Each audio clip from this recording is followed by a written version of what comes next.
it going? So today I want to talk about Caladiums and Superbells. All of these are brand new varieties that are coming out from Proven Winners next year. So I'm just trying to get as much experience with them as I can. So this is just kind of a show and tell video. I just want to run through some of the fun new developments with them and just show you how pretty these are, and they're doing really well so far. I want to start with the Superbells up here first, because you might look at these and think like, yeah, I know that's a Superbells, I've seen those, I've grown those, but these are part of a brand new series called Tabletop. So they grow and stay much more compact than the traditional varieties of Superbells. Like, they grow only 4 to 8 inches tall and only 10 to 16 inches wide, and they'll stay on the larger side if you give them a little bit more room for root growth, and they'll stay on the smaller side if you put them in containers like I have here. And I think that this fills a need. I think they're really good for several different things, like tabletop situations, like centerpieces on tables outside, because you can put them in these cute little containers like this and use them throughout the summer on your patio table, keeping in mind that they do still need full sun. So if you have an umbrella that's shading your table while you eat, make sure to put it down so they still get full sun. I think they're good for smaller window boxes, smaller hanging baskets, and fairy gardens. So there's not very many things that will stay small in a fairy garden, and I've planted up so many of them with annuals that want to get massive. And if I were to keep that fairy garden together from, early on in the spring when I plant it all the way to the end of the season, the annuals would most likely outgrow the container and take over all the fairy pieces. But if we have some annuals like this that provide color throughout the whole season and stay small, I think that's really fun. So I am planning on putting together a fairy garden with some of these, because I think it's just going to be a fun one to watch grow. And now for the Caladiums, I do think that they're coming out with 20 plus varieties, I mean, a whole bunch of beautiful varieties. I have 9 of them to show you today. I think the coolest development with this plant is that some of these varieties have been bred to withstand more sun, which is not something you think of when you think of Caladium. Usually you think of a shade-loving plant, which all of these can do shade. But there are particular varieties, which I'll talk about in a second, that can handle a whole bunch more sun, which, in my area where we're so dry and hot, I've kind of shied away from Caladiums, just knowing that they can't take our sun, or haven't in the past been able to. So now I'm experimenting with them a little bit more. In fact, so all of these have been potted up to go inside because they're adaptable as a house plant as well, and I'll go over that in a minute. But outside, I've planted them in window boxes. In fact, I planted a bunch of this Chinook variety that's got this gorgeous pink in window boxes that are right behind me. I've planted some up by our Hebe fountain. So I think I put Fast Flash up there, which it's shaded through the first part of the day, and then it gets some pretty strong afternoon light. So that'll be a fun experiment to see how those do. And then I planted some by our kitchen entrance. So in that bed, I've got hostas and some other things, and I planted a couple different varieties kind of in mass because I wanted to see what they would look like. And then I incorporated some in some gold containers by our back kitchen door that get full shade, no sun at all, with some asparagus ferns and patience. There's a heuchera back there, and so I think that whole blend is going to be pretty. So it'll be interesting to see how they all do, and that's the whole goal for me this year, is just to kind of plant them all over the place and see how they respond and what they like. So there are 2 different groups in the Caladium kind of series. There's a fancy leaf and strap leaf. There's not a huge amount of difference except for the fancy leaf, like this one right here. This one's called Radiance. See how the fancy leaf forms this huge heart shape right there? Huge bold leaf, as opposed to a strap leaf like this one is called Heart and Soul, and it's got more of a narrow leaf, and that's pretty much the only difference there. So I want to start on this side, and I'll just share what I do know about each one of these varieties, which admittedly is not that much, but I'm hoping by the end of the season to have gathered a whole bunch more knowledge about these. So this is a type of fancy leaf called Lemon Blush. You can see that's a great name. When the leaves come out, they're much more like a bright chartreusey lemony green with that really pretty red center, and then as the leaves age, you can see how big they get, and then the red kind of spreads out into the leaf a little bit more. This variety does prefer to be on the part shade to shade side of things. This one right back here, this one's called Radiance, and I just love this. I love the bold leaves. And this one like sun or shade. So this is one that can handle a little bit more adversity out in the landscape. We've got Heart and Soul right here, which this one is also a sun to shade lover, either one. And I just love the pink in the center with the red splotching, the white variegation, and then it's got a nice green band. But then if you look even closer, and I don't know if you can see this, you can see that little kind of pink margin. There's so much interesting, intricate details in each one of these leaves. Then we've got Fast Flash, which this is the one that I put up by our Hebe fountain up front. This one can take sun or shade. And this one has got coral spots. So we've got red veining, the deep green, and it's like a deep forest green, and then the coral spotting. Beautiful. This one up here is the Chinook. This is one that prefers to be on the part shade to shade side. I'm partial to this one because I like this color. I like the kind of more salmon-y color, so I think that the name is very appropriate.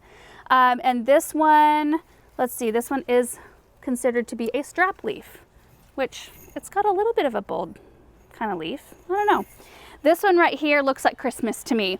It's called Dawn to Dusk. It's a part shade to shade lover, but it's got all the Christmas colors. We've got the green, the red, and the white. I think it's really interesting. This one is called White Wonder, I think. You guys, I might have this one, like I know so little about them that I think this one's White Wonder. I planted some of these near our back sun porch behind a boxwood hedge. And there's ferns back there, so I thought the ferns with this one would be really pretty. This one likes sun or shade, so I think that's awesome because this area is pretty shaded all through the day, and then right at the end of the day it gets nailed with sun. And I know a lot of us have those areas where you're like, what can I put there? Because it gets that really intense sun. So, you know, full shade lovers, you know, might burn in a situation like that, even though they get shade for most of the day. I don't know, so I think that this one will be fun to watch grow right there. This one is called Heart's Delight, and this is a sweet little one, also a sun or shade lover. But you can see how like similar, they're similar but so different. This one has more of like a, I don't know, like a fuzzy, it's like a fuzzy variegation. It's not fuzzy, but the coloring is fuzzy. Does that make sense? I don't know. Sometimes I'm not very good at describing things. And then we've got the Scarlet Flame, which is also a shade or sun lover.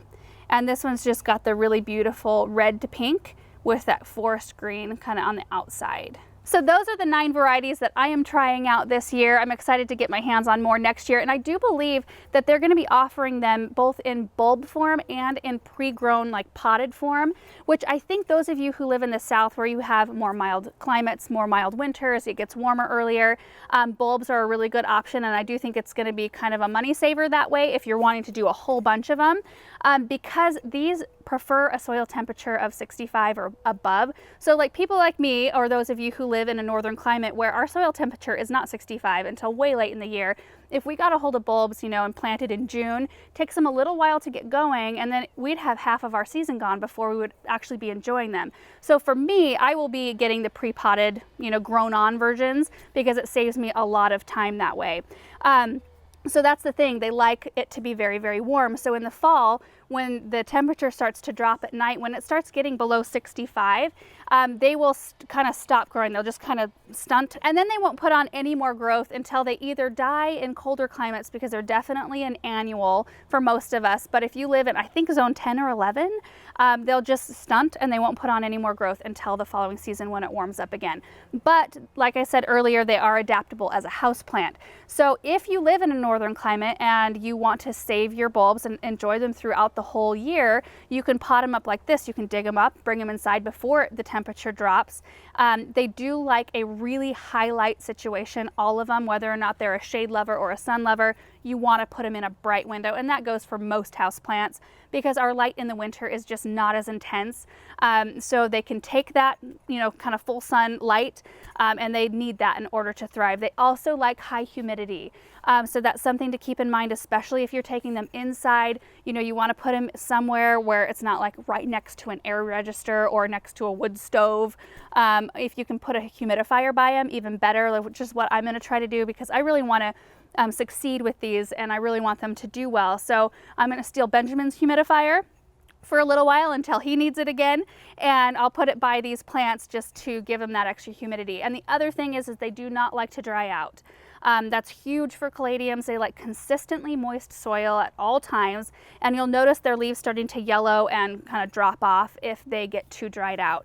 So usually, like all my houseplants inside, I check them on a weekly basis. So these I will probably check twice a week, so that I make sure to keep their soil you know, really moist. And I may end up putting a little layer of moss on top of the soil. You can see here I don't have anything, which I typically don't like to put a top dress on my houseplants until I've kind of learned how quickly the soil dries out, and then I'll put my soil top dress on after that. But the moss will help keep a little bit of moisture in.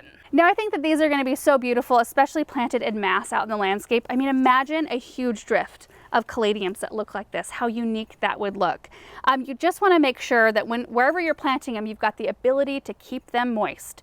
That's just as important outside as it is inside. And like here, we have such hard water that I have to make sure to put them somewhere where they'll get drip irrigation underneath, like right at their roots, which is what most plants prefer anyway. But if they were watered from overhead here, they would have hard water deposits all over the leaves, and we want to keep these clean so that we can really see all the color variations. They also don't like to be fertilized like our regular annuals. Like outside, you can do them every couple of weeks at half strength fertilizer. Inside, you can do them like once a month with a quarter strength fertilizer. So they're much more low maintenance in that department. But I think these are going to be awesome too. And I already know kind of that they look awesome with other things like impatiens. I put some asparagus ferns next to some, I think radiance is what I used in the container over there. Heuchera. I think they're a really good foliage replacement for something like a coleus. It just gives us so much more option, which I love. I love to incorporate new things and experiment with different combinations. So I think it'll be really interesting over the next few years to see what you guys do, and also to just experiment in my own garden. So that's pretty much it for today's video. I just wanted to show all of these off because I thought you would be excited to see them, and it's something definitely to add to your wish list for next year. We'll drop a link down below so you can check out all the other varieties that will be coming out. And also don't forget about the Superbells. I think that this is really awesome, and these will fill a very specific need. And I hope that there's plans to make some other annuals into more compact growing. I mean, it's awesome to get annuals that grow huge because they take up so much room in the landscape, and they're really good space fillers that provide a lot of color and interest. But then there's also areas where we need them to stay a little bit smaller. So this is really exciting. So anyway, that's it for today's video. Thank you so much for watching, and we will see you in the next one. Bye.